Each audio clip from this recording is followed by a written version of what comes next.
আপোনালোকক আজি দেখুৱাম কেইখনমান পুৰণি গাড়ী ভিনটেজ কাৰ ভিডিঅ'টো সম্পূৰ্ণকৈ চালে দেখিব যে এনেকৈ ৰাতিপুৱা আমি 15 আগষ্ট বুলি ওলাই যাবলৈ সাজু হলো কেইবা ঠাইতো কেইটামান অনুষ্ঠান আছিল যেটো আজি আমাৰ বাবে বিশেষ দিন বন্ধু জীৱন্তৰ সৈতে সুন্দৰকৈ ৰাতিপুৱা গাড়ীখন সজাই পৰাই ললো আৰু যাত্ৰাৰ শুভাৰম্ভণি কৰিলো গুৱাহাটী মহানগৰৰ মাজেৰে যাত্ৰা আৰম্ভণি কৰি থকাৰ মাজতে বিভিন্নটা খবৰে আমাক অতি মৰ্মাহত কৰিছিল বৰ আনন্দ মনেৰে ঘৰৰ পৰা ওলাই গৈছিল ৰাস্তাত দেখিলো এয়া আপোনালোকে দেখিছে নহয় এখনৰ পিছত এখন আসলে আমাৰ ভাষাত যদি কওঁ পুৰণা গাড়ী এখনো খুব ধুনিয়াকৈ সজাইছে পৰাইছে আৰু প্ৰত্যেকখন গাড়ীয়ে সুন্দৰকৈ ষ্টাৰ্ট হয় অলপ সময়ৰ পাছতে এইকেইখন চলাই যাব এনেকৈ গাড়ীবোৰ সজাই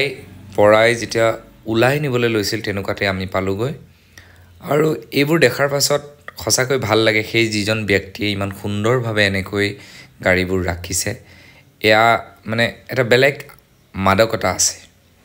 বাতৰি চেনেলৰ মানুহ আহি বাতৰি কৰি আছিল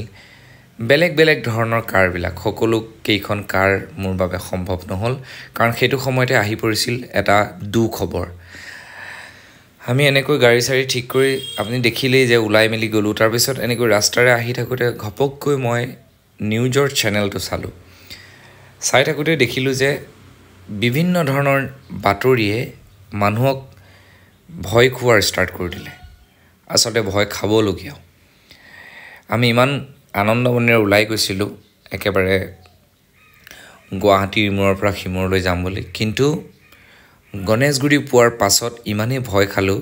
লগে লগে বন্ধুক কলো নাই ঘৰলৈ গুচি যাওঁ বলা কাৰণ চাৰিওফালে বোমৰ আতংক নিজে দেখিলো তাৰ পিছত গোবিন্দমত অলপ মিঠাই লৈ আমি ঘৰময় যাত্ৰা কৰিলো আজি ইমানলৈ ভিডিঅ'টো আৰু খুব ইচ্ছাৰে ওলাই গৈছিলো যদিও কিছু কাৰণত নহল ভাৰত মাতা আমাৰ বুকুৰ আপোন ভাৰত মাতা সদায় জিলিকি থাকক লগতে জয় আই অসম